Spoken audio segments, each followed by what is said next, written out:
Hi friends, రైతులకి tractor ఉండి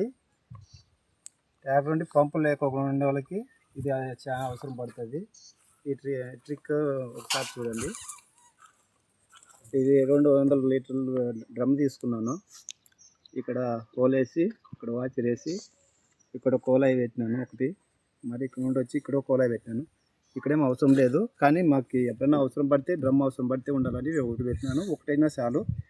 ఇది ఆన్ చేసుకుంటే ఇది డ్రమ్లోకి హోల్ చేసినాను. ఇక్కడ వాచర్ వేసినాను. ఇక్కడ మూతకి హోల్ వేసి వాచర్ వేసినాను. ఇక్కడ అవసరం పడినప్పుడు ఆన్ చేసినప్పుడు ఫుల్ అయినప్పుడు మనం బంద్ చేసుకుంటూ ఉండాలి. ఇంకా అప్పుడప్పుడు చూసుకుంటూ ఉండాలి ఫుల్ అయినది లేనిది.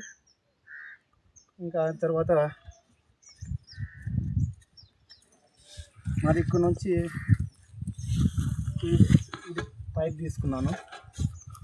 అక్కడ టీ వేసుకున్నాము, కానీ 2 గన్నల్లో అవసరం లేదు. ఒక గన్ను అప్పుడు చెనగనప్పుడు తినే చెట్లకి కొట్టేది. చెనగనప్పుడు 2 గన్నులు వేసుకొని వాడుతుంటే ఇప్పుడేం అవసరం లేదు. పెద్ద చెట్లు కదా, ఫుల్ పవర్ ఎక్కువ ఉండాలని ఒకటి బంద్ చేసేసినాను పూర్తిగా. ఇది బంద్ చేసేస్తే అయిపోయింది పూర్తిగా. ఇది రాదు అవతలకి. ఇంకా అక్కడ నుండి ఒకటే గన్నుతోనే వాడుతున్నాను. ఇది టీ వేసి ఆడ బంద్ చేసినాం కదా, ఇంకా ఒకటే గన్నే వాడుతున్నాను. ఇది పంపు ఇటు ఉండి ట్రాక్టర్ ఉన్న వాళ్ళకి అవసరం పడుతుంది. ఇది స్టార్ట్ చేసి ఒకసారి చూస్తాము. దాని పర్ఫార్మెన్స్ మీకే అర్థమవుతుంది. ఖచ్చితంగా చూసుకొని ఇది చేయండి. మీకు కొద్దిగా కష్టం అనేది తగ్గుతుంది. మీకు భుజాలు అనేది చాలా బరువుగా ఉంటుంది. ఎక్కువ డ్రమ్ములు కొట్టలేము. ఇప్పుడు 50 డ్రమ్ములు కొట్టినాము.